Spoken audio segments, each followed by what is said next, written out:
Voilà, mesdames et messieurs, nous y sommes, le plateau des échanges, de discussions, d'analyses et de commentaires de l'actualité.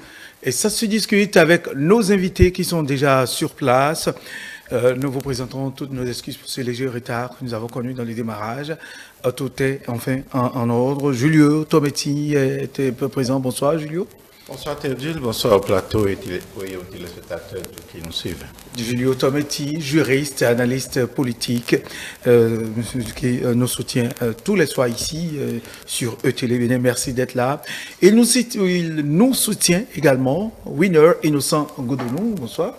Bonsoir Théodule, bonsoir à tout le plateau et bonsoir chez vous. Très bien, merci à vous Innocent Winner Goudounou. Je rappelle qu'il est journaliste enseignant, analyste politique. Merci de répondre à notre invitation. Et puis le troisième, Amoussouvi Prince. Prince Amoussouvi, bonsoir. Et bonsoir Théodule, bonsoir le plateau et bonsoir téléspectateurs. Prince Amoussouvi est donc technicien en BTP et puis entrepreneur en BTP, observateur de la vie politique. Il vient nous accompagner aussi tous les soirs ici sur le Grand Soir. Eh bien, le premier sujet que nous allons aborder d'ailleurs, cette information qui alimente la toile, la presse depuis ce matin. Julio Tometti, on apprend le limogeage du ministre en charge de la justice, Séverin Quenhomme. Et tout de suite, c'est à chaud que vous y compreniez. Non, on ne peut rien comprendre d'abord en attendant que le gouvernement ne livre, ou bien le secrétaire général du gouvernement ne livre toute la quintessence de l'information. Ce que nous avons appris, c'est qu'il y aurait deux entrées au gouvernement et deux sorties. Deux sorties dont fait partie le ministre de la Justice et de la Législation, Monsieur Séverin Quenhomme. Donc, les raisons de ce départ, jusque-là, seul le chef de l'État et les membres du gouvernement peuvent le savoir. Il y a beaucoup de choses qui sont en train d'être suscitées, comme par exemple les dernières actualités relatives aux maisons d'arrêt, où à un moment donné, on a relevé en fait toute l'équipe dirigeante de ces maisons d'arrêt partout au Bénin. Et les dernières informations qui nous venaient aussi, comme quoi des actes de violation des droits des détenus ou des détenus qui étant en prison continuent de poser des actes, bien de faire des actes pour lesquels ils ont été écroués. Il y a bien d'autres choses. Hier ou avant-hier, nous avons appris une affaire de concussion d'une certaine façon d'opérateur économique dans lequel le ministre aurait été impliqué. De toute façon, on ne le sait pas. On ne peut même pas savoir si c'est quelque chose qui est reproché au ministre. Ça peut être juste un réaménagement parce que peut-être on trouve que le ministre peut être mieux ailleurs. C'est le chef de l'État qui décide, c'est lui qui conduit la politique gouvernementale, c'est lui qui distribue les rôles d'une certaine façon, et donc c'est lui qui sait à quel moment il a besoin de telle personne à tel endroit, ou quand peut-être le besoin se trouve ailleurs, c'est lui qui distribue les rôles comme ils sont en train de le dire. Donc, moi je ne voudrais pas supputer, mais j'attends juste d'avoir la plénitude des informations pour pouvoir bien opiner, puisque comme il est en train d'être dit dans l'opinion, on se demande si le chef de l'État s'est pris à défaut de cette manière, parce qu'il y a quelques jours, à l'occasion de la visite du président nigérien Mohamed Bazoum, le chef de l'État avait fait cette déclaration qui est sûre aujourd'hui sur toutes les lèvres, qu'on ne change pas une équipe il n'a pas dit qu'on ne sanctionne pas un ministre qui aurait... Donc on ne peut pas parler encore de sanction, donc attendons plus de voir. Mais en fait, tel que c'est livré, ça donne forcément lieu à des supputations. Donc le temps que en fait les vérités ou bien les vraies informations ne parviennent à l'opinion. Très bien. Oui, Innocent. Oui, pour moi c'est un coup de tonnerre, un vrai coup de tonnerre dans le paysage politique béninois. Et comme Julio l'a dit, en présence du président nigérien, nous avons suivi le discours du chef de l'État qui... la réponse. D'une manière ou d'une autre, la réponse lors des échanges avec les hommes de médias, il a précisé on ne change pas l'équipe qui gagne, mais certes aussi, quand dans l'équipe qui gagne aussi, il y a des défaillances, il faut forcément corriger parce que c'est l'image de notre pays qui est réellement en jeu. Donc, Je pense qu'il y a forcément des raisons et au fil des temps, nous allons découvrir réellement les raisons qui motivent ce limogeage-là. C'est un fidèle allié du chef de l'État et c'est pourquoi moi je dis que c'est un vrai coup de tonnerre parce qu'on ne s'y attendait pas. Mais il a dit surtout que ces ministres et collaborateurs ne sont pas des dieux sur terre et donc ils essaient d'utiliser leur génie, tout leur talent pour l'accompagner. Donc s'il y a un niveau donné, on sent qu'il y a une défaillance quelque part. Je pense qu'il est de plein droit du chef de l'État qui dispose de son gouvernement de procéder à un remaniement ou à un limogeage juste pour être en phase avec sa politique. Très bien. Oui, Prince, ça va sauver. Théodule, moi, ça ne m'étonne pas du tout qu'on apprend ces gens de limogeage parce que si on s'en tient à ce que le chef de l'État a dit qu'on ne change pas l'équipe qui gagne, il a parlé à un instant T1 et aujourd'hui nous sommes à un instant T2 et on ne sait pas, il peut y avoir beaucoup de choses dans cet intervalle de temps-là. Entre le temps 1 le temps T1 et le temps T2. Il peut y avoir quelque chose qui va se passer. Donc, tel que ce jour je le dis, on va attendre les vraies informations pour pouvoir vraiment affirmer les raisons qui ont motivé chez l'État à en arriver là. Voilà, l'autre qui n'est vraiment pas une rumeur, mais qui reste confirmée, c'est bien sûr la revocation des secrétaires exécutifs qui ont été installés au niveau de certaines mairies de notre pays. Les SE, les secrétaires exécutifs des communes de Kouyogué, de Cotonou et de Semekpodji ne sont plus donc à leur poste. Ils ont été revoqués en Conseil des ministres de ce mercredi 12 avril 2023. Il leur reprochait donc des actes constitutifs de violation des règles de déontologie administrative, de l'orthodoxie financière, d'abus de pouvoir et ou d'atteinte grave aux intérêts des communes concernées. Une information qui est parvenue pour certains, c'est une surprise, mais pour d'autres, oui, c'est un grand coup de massue que le chef de l'État vient de donner dans l'ensemble. En tout cas, dans cette sphère, dans cette nouvelle politique de gestion de nos communes, Ewina Innocent Godonou, dites-nous, voilà, les SE de ces trois communes ne sont plus à leur poste. Et est-ce à dire qu'il y a, est-ce que les SE n'ont pas suffisamment cerné la mission qui est la leur au sein des différentes mairies, là où ils ont été affectés? Il faut surtout faire remarquer que ce n'est pas la première des revocations qui a eu lieu. Il y a d'autres SE qui ont été revoqués par le passé. Et les mobiles qui ont été avancés sont forcément, les mobiles sont similaires. Aujourd'hui, on voit que ce sont des communes stratégiques et donc ce sont des secrétaires qui occupent des postes, en tout cas au sein des communes très stratégiques comme celle de Cotonou et de Semekpodji, sans oublier Kouyogué.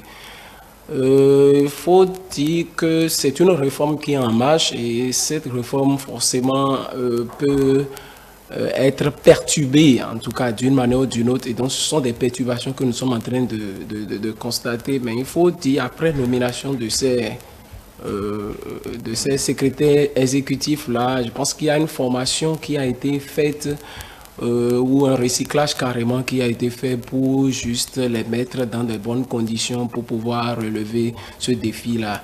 Vous savez, le rôle désormais des secrétaires exécutifs au niveau des collectivités locales, au niveau des maires, est un rôle essentiellement technique et technocratique, je veux même dire dans une certaine mesure administrativement très prononcé. Donc c'est des gens qu'on ne voit pas sur le terrain comme les hommes politiques. Et donc c'est eux qui définissent, c'est eux qui ont en charge la gestion des ressources humaines et pourquoi pas aussi des ressources financières. C'est extrêmement important. Donc les raisons qui ont été avancées, à savoir le problème d'orthodoxie financière ou non-respect de la déontologie, je pense que c'est des fautes professionnelles qu'on pouvait éviter, mais l'homme dans l'action peut toutefois commettre des erreurs. Mais je dois d'abord insister sur le fait que si ces 3 SE ont été démis de leurs fonctions, ont été révoqués, je pense qu'il y a forcément un rapport du maire ou une commission, une cellule, voilà, qui doit pouvoir informer le ministre de tutelle, et donc des mesures diligentes ont été prises. Il faut surtout répondre à votre question qui dit en réalité qu'il y a des légèretés et qui ont été relevées. Et je pense que pour ces postes aussi stratégiques, le chef de l'État ou l'exécutif veut quand même garantir un certain respect au fait des règles, une certaine promotion au fait de l'excellence, surtout le respect de biens publics. Je pense que c'est eux qui incarnent réellement cette vision du chef de l'État. Et là, si ils ne sont pas en phase avec cette vision de chef de l'État, obligation est faite au ministère, en tout cas au ministère concerné, puisque c'est au Conseil des ministres que la décision a été prise. Donc, il faut dire que cette réforme a encore du plomb dans l'aile, et ceux-là qui sont chargés d'implémenter ces réformes-là n'ont pas encore réellement compris la philosophie, l'idéologie qui sous-tendent cette réforme, et obligation serait forcément faite aux autorités de prendre les taureaux par les cornes. Oui, Julio Tometti, est-ce que vous partagez le même avis avec certains qui pensent que réellement, bon, ça peut-être ce sont les cas de ces 2-3 communes qu'on vient de ressortir. Certainement, il y a d'autres irrégularités. Est-ce à dire que les SE n'ont pas encore cerné, je dirais, l'immensité, la mission qui est la leur, et qu'on assiste à des conflits d'attribution, alors qu'au départ, le président de la République a été clair et a averti de ce qui sera de leur mission pour une nouvelle visibilité de gestion par rapport à nos communes. N'ont-ils pas compris leur mission? Oui, vous le dites si bien, le chef de l'État avait déjà prévenu, d'accord, que ces cadres qui passeront outre les dispositifs, ou bien le dispositif légal, ne manqueront pas en fait de recevoir la réponse adéquate qui se traduit par les différentes natures de sanctions, dont la révocation. Ici, de quoi il s'agit? Lorsque vous lisez un peu dans le contenu, en fait, les motifs, et par rapport au niveau de chaque commune, vous vous rendez compte que foncièrement que c'est notamment une question de méconnaissance en fait de texte. Vous n'entendez pas. Pour le cas de Cotonou, c'est une question de marché public. Donc le niveau d'ingérence en fait du SE a été un peu trop poussé. Pour le cas de Huawei, par exemple, c'est les comptes qui l'un devait être géré par le trésorier communal, mais le SE s'y est un peu mêlé. L'autre chose, les comptes du trésor qui devaient revenir au trésor ont été maintenus, outre l'avis par exemple de son collaborateur qui est le responsable administratif et financier. Donc c'est comme si en fait les gens méconnaissent un peu quelque peu leur rôle, ou l'étendue de leur rôle, mais les limites de leur rôle. Et ça donne raison en fait à ceux qui disaient au départ, et je l'ai constaté aujourd'hui, c'est la réforme en fait de l'administration territoriale traduite par le code de l'administration territoriale vient d'être fortement éprouvé.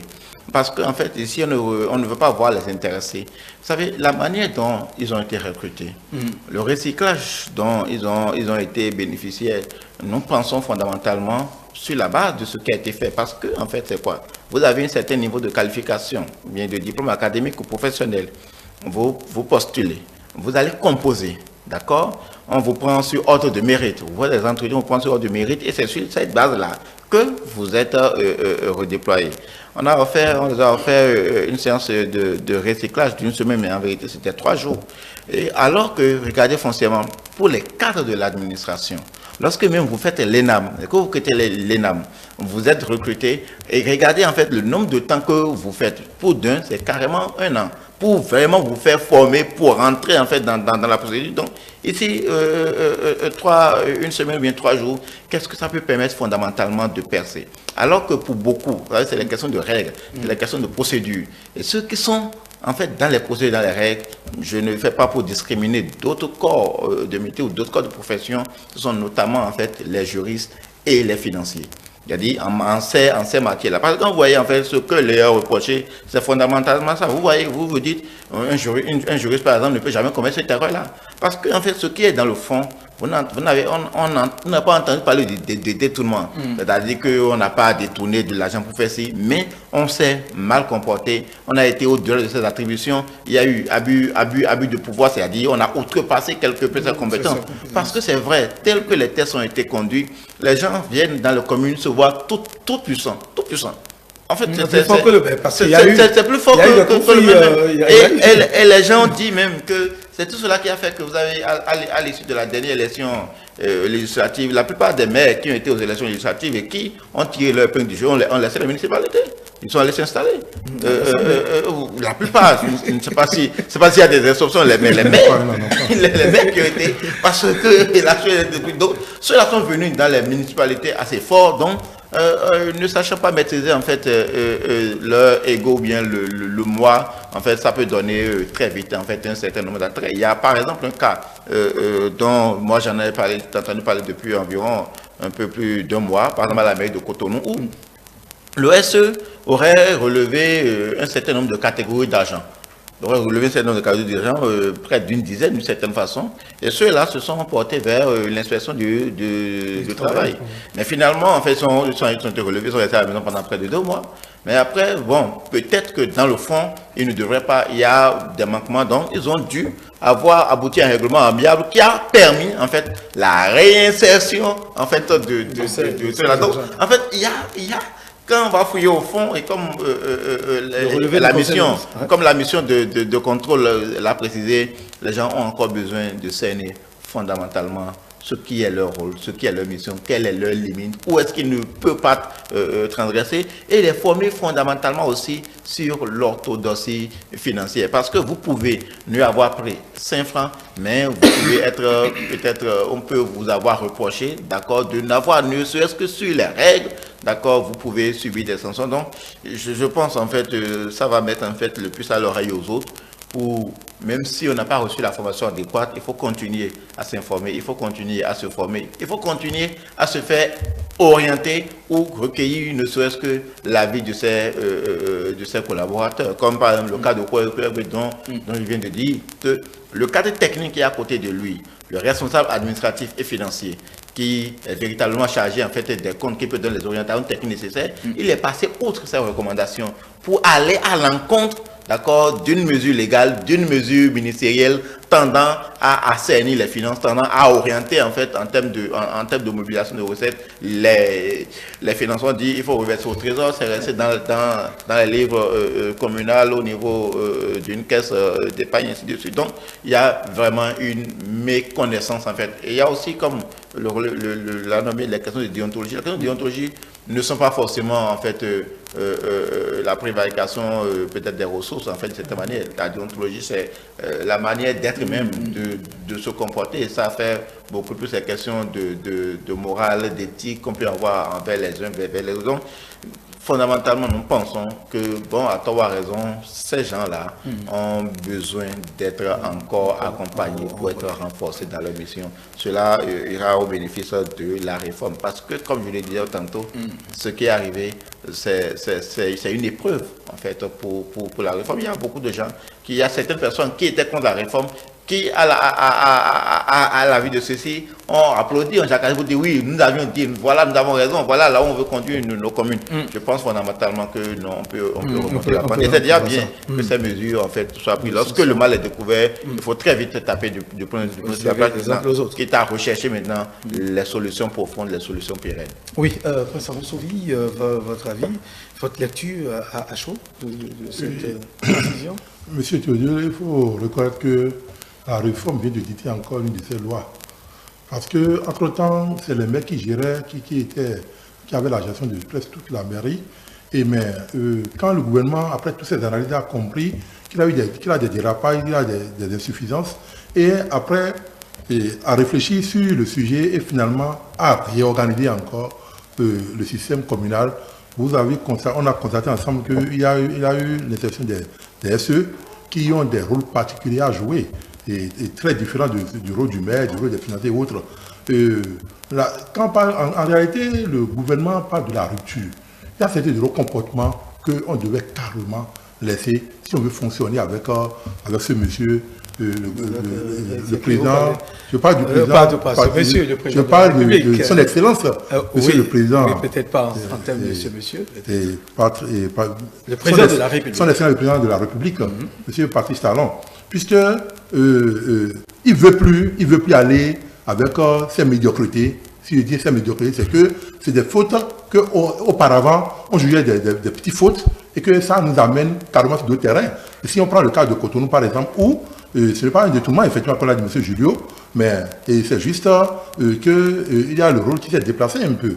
Et si on continue d'accepter cela, vous êtes d'accord avec moi qu'on peut aller sur le terrain où demain on peut attribuer des marchés encore à des entreprises avec des connivences et autres. Donc, on n'est pas encore là aujourd'hui. On parle de la révocation. Moi, je vois que c'est un peu dur, c'est sévère, mais je vois qu'il faut cela réellement pour pouvoir encore permettre au Bénin d'atteindre l'objectif dont on parle, le président de la République. Oui, mais oui, là, Innocent Godono, dites-nous, mais il y en a qui ont dit que c'était évident qu'on devrait assister à des crashs du genre entre le maire et les SE, vu un peu au niveau, parce que déjà, il y a eu beaucoup de non-dits, des crises de tension entre le maire et c'était SE, et il y en a qui ont compris, peut-être qui ont fait taire ces querelles et qui ont laissé.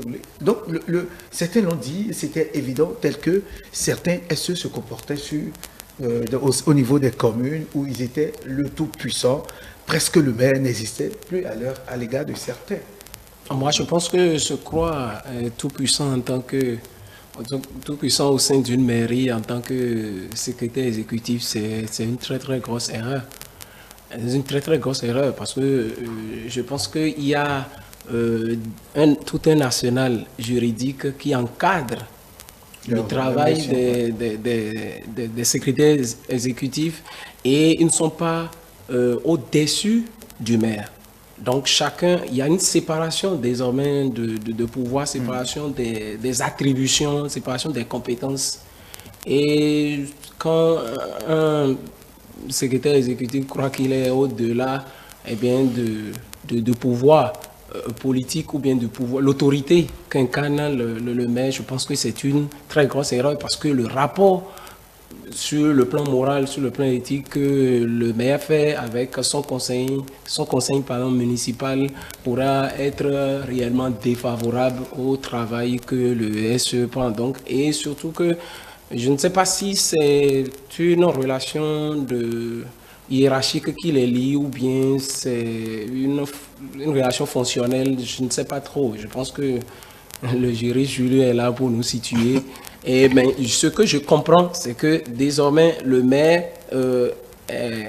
est encadré juridiquement dans le travail qu'il fait. Et désormais, il se fait que le directeur de l'administration, des logistiques et autres là, et donc c'est le secrétaire exécutif qui l'incarne. Donc, pour que la mairie soit bien gérée, il faut quand même qu'il y ait une certaine collaboration franche et basée surtout sur le respect. Le test est extrêmement important, basé sur le respect et surtout le respect vis-à-vis des collaborateurs, vis-à-vis de la mairie. Parce que si c'était possible que les maires ne puissent pas, en tout cas, ne puissent pas être à la tête des mairies. Ce que je voulais dire, c'est que... Les maires sont à la tête des mairies. Oui. Non, je voudrais surtout montrer que chaque acteur joue son rôle. Et donc, pour atteindre les objectifs au niveau de les municipalités, il fallait absolument mieux s'enraciner, mieux se ressourcer dans les textes qui fondent réellement cette nouvelle réforme.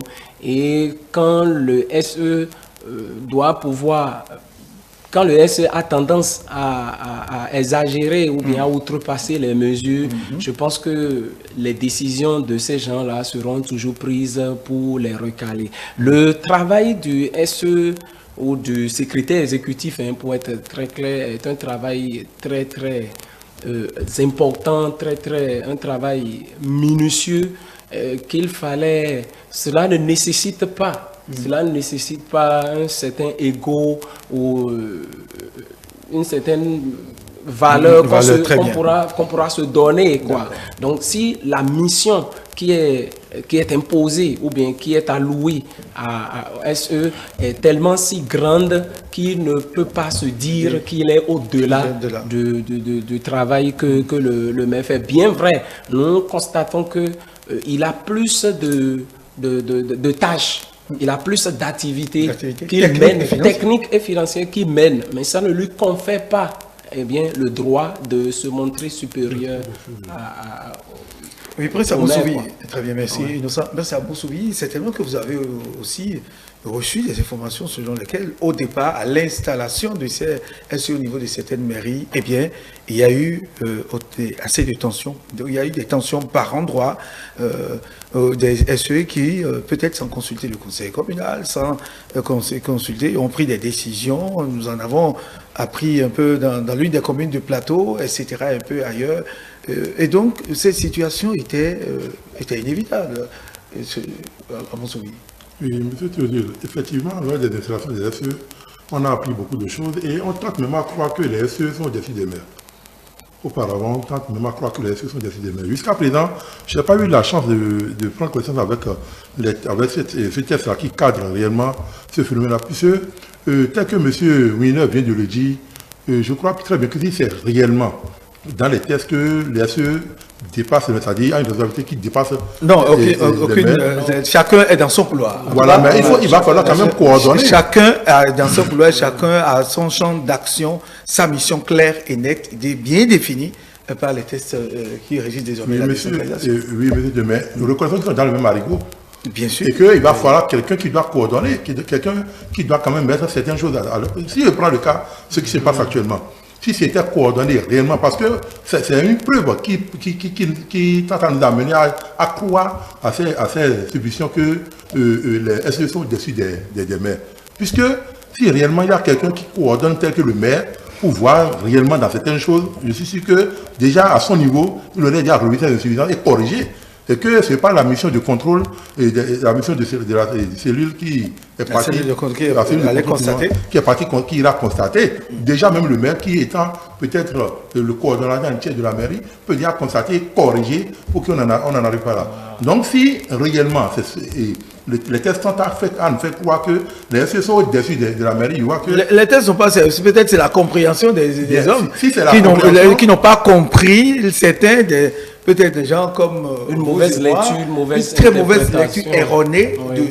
Les tests sont clairs. C'est du, les gens ont parlé. C'est du français qui est écrit. Je suis d'accord que les tests sont clairs, mais vous avez constaté que même les SE, même lors de leur installation, il y a déjà l'ego dont on parle mes confrères. Il y a déjà l'ego là, et puis on tente à croire soi-même qu'on est au-dessus des maires. Et avec l'ego, on ne peut pas vraiment en arriver. Ce serait intéressant. Donc, vous m'avez convaincu que les tests n'en disent pas ce que j'en ai dit. Ouais. Mais si c'est cela, il va falloir que les SE réellement travaillent en stricte collaboration avec les maires pour pouvoir ne pas tomber dans ça. Parce que le gouvernement aujourd'hui ne veut plus accepter ces gens d'erreurs. Parce que lui, il parle d'un bénin révélé et il ne veut pas continuer avec ces types d'erreurs. D'accord. Oui, Julio Tometti. Non, moi, je ne vous ai pas parlé de... Est-ce que le maire est au-dessus du truc là? En fait, le maire est la première autorité des mairies, dont le problème ne se pose pas, le débat ne se pose même pas.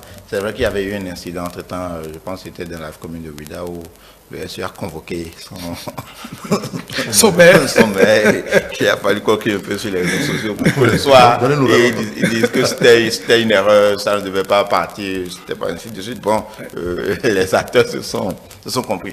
Ce de quoi il est question ici, ce n'est même pas en rapport avec le maire, c'est même dans leurs compétences intrinsèques, parce que vous le lirez, je l'ai dit pour Hugo tout à l'heure, pour Cotonou par exemple, c'est une émission en fait du SE dans les attributions de la personne qui est responsable des marchés publics. pour les éclairages publics de la ville de Cotonou à l'occasion de la fête du 1er août, qui, de par ses recommandations, bien ces instructions qu'il a données, on est arrivé à choisir ou bien à prendre un prestataire qui n'était pas le moins disant, dont les coûts étaient relativement plus élevés que ce qu'on devrait normalement payer, alors qu'il ne s'agissait pas pour lui, ce n'était pas sa responsabilité, ce n'était pas son rôle de donner ces genres d'instructions, ces genres de consignes. Donc, il y a eu comme un abus de pouvoir, il a outrepassé ses compétences. Après, c'est la même chose au niveau de la commune de Sémékodji. Pourquoi je disais que c'est une méconnaissance en fait des trucs là. Sémékodji, par exemple, où on a approuvé comment dire, décaissement ou bien l'achat ou bien une recette de 50 quelques millions sans s'assurer que en fait la ligne budgétaire est prévue cela. Ce n'était pas prévu dans le budget, mais vous approuvez en fait la dépense. Comment vous allez pouvoir le faire? Donc ça crée forcément des difficultés. Donc ça veut dire, pourquoi je dis, c'est fondamentalement une question de méconnaissance. Les gens n'arrivent pas encore à cerner véritablement ce qu'est le rôle. Et le problème ne se pose pas, vous le constaterez maintenant, le problème ne se pose pas, on avait imaginé au départ que le problème avec le problème ne se pose pas au niveau des tests, mais des hommes, voilà, par rapport à la compréhension du contenu. Oui, mais ce que je voulais relever, les difficultés aujourd'hui avec les SE, ce n'est même pas avec les maires. On avait pensé qu'il y aurait tiraillement avec les maires, mais aujourd'hui, non, ce n'est même pas avec les maires. Vous savez, il n'y a pas de problème. Aujourd'hui, c'est même au sein des cadres techniques. Le SE qui s'immisce dans le rôle ou bien qui passe outre les recommandations, bien les avis du responsable des affaires administratives et financières, qui passe outre la personne responsable des marchés publics pour aller autoriser un marché, pour aller donner des instructions pour le choix d'un prestataire, à Sémékodji où en dépit de tout, et des contrats de marché par exemple sans visa du contrôleur financier, c'est-à-dire quoi, vous avez approuvé 7 contrats, alors que vous avez, d'accord, il y a une chaîne de commandement. Vous avez un contrôleur financier que vous ne consultez pas et vous approuvez des contrats de certaine façon. Et donc, alors que ces contrats ont forcément une incidence financière. Donc, le problème ne se pose pas comme on avait imaginé avec les maires, mais au sein même des cadres techniques, parce que les attributions, le rôle, les gens ne l'ont pas fondamentalement inséré. Et les SE se prenant comme le premier responsable technique, donc ils font leur même mise en fait sur tout le reste. Donc les autres sont donc tranquilles à regarder, s'engouffrer d'une certaine façon. Et je pense qu'ils doivent être en train de sourire actuellement. Parce qu'on dit, bon, on va attendre pour voir là-haut. Mais certainement, il y aura eu des observations. Certains cas doivent dire, attention, monsieur le SE, ça ne relève pas de votre compétence. On l'a dit pour le cas de oui, je l'ai rappelé tantôt, où le responsable a dit, ça là, non. Mais il a foncé, le SE a foncé. Outre les recommandations du ministère des Finances par rapport à l'orientation des fonds. Donc, fondamentalement, il y a véritablement en fait une question il faut approfondir en fait encore le recyclage. Je ne sais pas comment il faut faire, mais peut-être même qu'il faut encore redéfinir les profils. Et je pense en fait tel que ça avait été fait. Est-ce que ce n'est pas la question de profil? Parce que quoi qu'on dise, il faut qu'on ait le courage de le dire. Il y a certains SE qui ont été contestés à des endroits. En son temps. Bon, c'est vrai. Est-ce que ce n'est pas une question de profil ou il faut recycler tous ces SE? Non, il y a aussi la personnalité. Avant de la mission qu'il a, pourquoi on tombe. Avant de recycler, il faut le profil. Vous ne pouvez pas, excusez-moi, vous ne pouvez pas prendre un maçon pour dire que vous allez le recycler en menuiserie pour qu'il donne le résultat, non? Donc, ça part déjà du profil. Je pense qu'on doit être encore plus exigeant au niveau du profil lorsqu'on va ouvrir, en fait, une autre vague, en fait, par rapport à l'actualisation de la base de données, donc au niveau des tests. Et bon, ces erreurs-là permettent quand même de nourrir les réflexions dans le sens de l'amélioration du dispositif institutionnel qui existe actuellement. Donc, nous pensons que en quelque chose de mal, on peut toujours trouver en fait du bon. Ça me permet de faire le débat, ça permet de corriger les impairs pour avoir une administration territoriale qui a la lumière ou bien, comment dire, à l'image de ce que nous avons rêvé pour que ça soit mieux que par le passé. Oui, non, moi je pense que le problème ne se pose pas réellement au niveau du profil, mais il y a la personnalité. Le fait que celui qui est nommé secrétaire exécutif pense qu'il est le tout-puissant. C'est ça qui fait... dire le profil est important. Je l'ai dit tantôt, excusez-moi, j'ai dit tantôt. Oui, mais là, excusez-moi, je ne dis pas pour me vanter ou bien pour vendre mon profil. Oui. Cette erreur-là, un financier pur et dur ne commettrait jamais ça. Un juriste ne commettrait jamais ce genre d'erreur. Je ne sais pas pour les autres, mais pour ces deux profils au moins, ne peut pas commettre en fait ce genre d'erreur dont nous sommes en train de parler. En tout cas, de toute façon, je pense qu'il y a le comité qui s'est chargé de contrôler non, pas de contrôler, de la nomination, tout le processus de nomination devrait pouvoir être plus scrupuleux, devrait pouvoir être plus minutieux, judicieux par rapport à ces critères en ce qui concerne le profil. L'expérience professionnelle compte énormément. Si ces légèretés qui ont été relevées, si ces derniers avaient travaillé déjà peut-être dans d'autres structures avec le même poste, et ils auraient peut-être réalisé beaucoup d'acquis.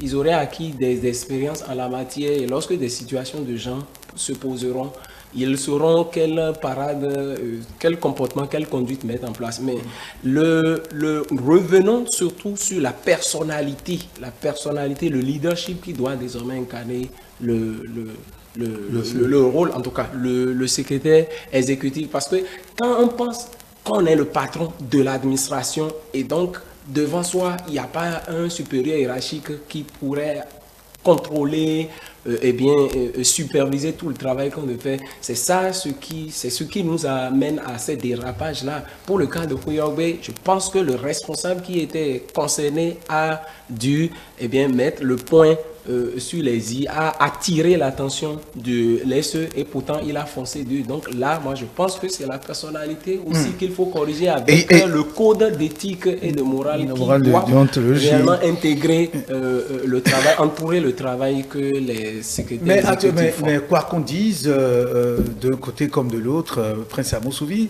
il y a nécessité aujourd'hui de recycler, parce que quoi qu'on dise, il se pourrait qu'il y ait d'autres situations au niveau des autres communes. Et peut-être la cellule de contrôle est toujours en train de faire le travail. Peut-être c'est un premier rapport, surtout quand on voit que c'est Cotonou, avec Cotonou qui est la vitrine même au niveau du pays, quand on voit que c'est Sémékoudi et Kouyaoubé, certainement qu'il y a d'autres communes qui sont concernées par cette situation. Il y a nécessité de réorienter, de rappeler à ces responsables techniques placés au niveau de ces différentes communes la mission qui est la leur, leurs limites et tout. Vous n'y pensez pas? Oui, monsieur te dit vraiment, il a question qu'on passe aussi au recyclage par rapport aux autres communes ou bien par rapport aux DSE pour pouvoir les renforcer encore et les aider à ne pas encore en arriver là.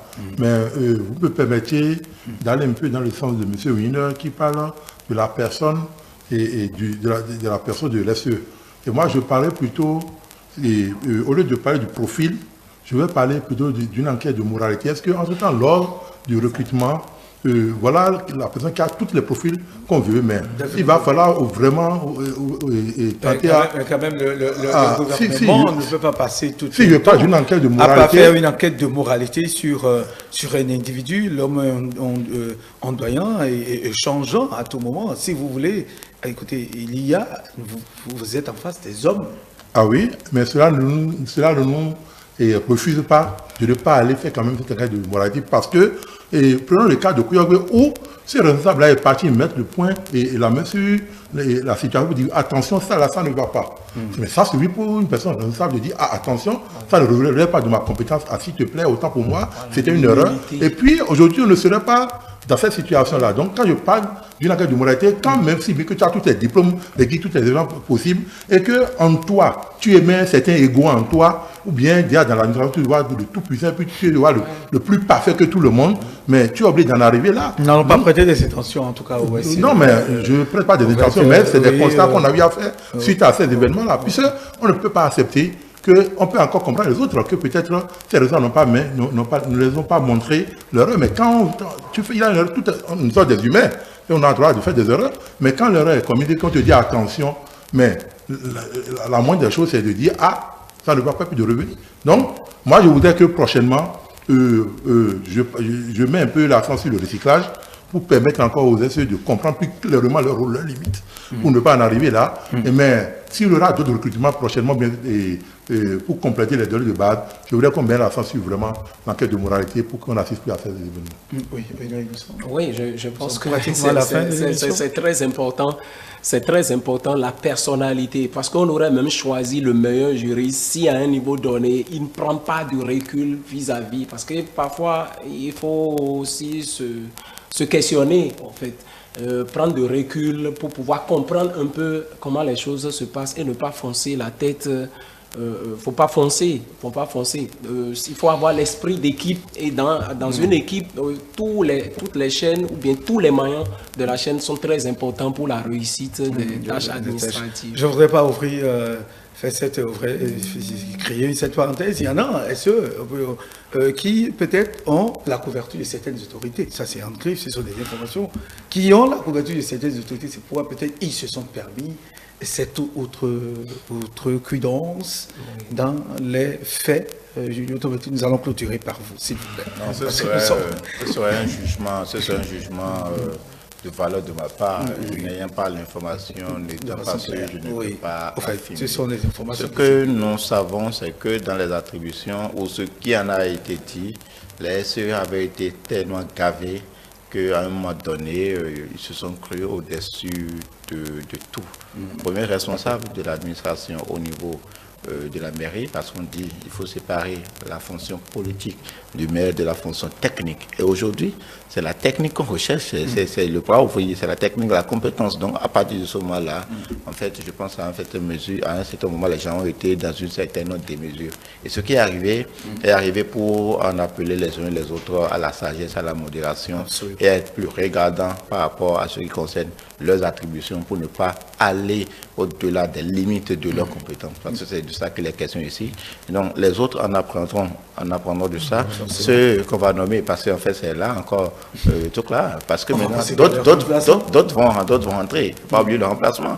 Donc, d'autres qui étant dans la base de données, maintenant, seront en train de prier pour que vraiment le choix tombe sur eux. Pourquoi demander tout à l'heure? Je vous ai dit tout à l'heure, après, s'il n'était pas dans la base de données, en même temps, nous allons commencer par prier, par prier pour lui. Merci à vous, Julio Tobetti. Je rappelle que vous êtes juriste, analyste politique. Prince Monsouvi, bien sûr, un technicien en BTP, qui est aussi un observateur de la vie politique, qui donne son point de vue, ses analyses. Innocent Godonou, journaliste, enseignant, professeur d'allemand, et puis analyste politique, mesdames et messieurs. Nous allons donc prendre congé de vous. Nous avons prévu 2 sujets, mais vu la densité de cette revocation des SE, eh bien, nous avons passé assez de temps à ce sujet. Et comme Julio l'a dit, avis donc aux autres SE qui sont toujours en fonction, eh bien, il va falloir revoir forcément les choses, savoir ses limites, les mesurer, savoir la mission qui est donnée, puisque cet exemple, cette revocation n'est qu'un exemple, puisqu'il s'agit des grandes villes du Bénin, Cotonou, Sémékodi et Khoyogui. Qu'en sera-t-il des autres communes? Peut-être en tout cas, la cellule est encore sur le terrain en train de faire des enquêtes. Et les jours à venir, peut-être, on aura d'autres éléments. Merci à vous, mesdames et messieurs. Vous qui nous avez suivis sur l'ensemble de nos canaux digitaux, merci pour votre fidélité. Demain, dès qu'il sonnera à 18h30, on se retrouve pour continuer l'aventure.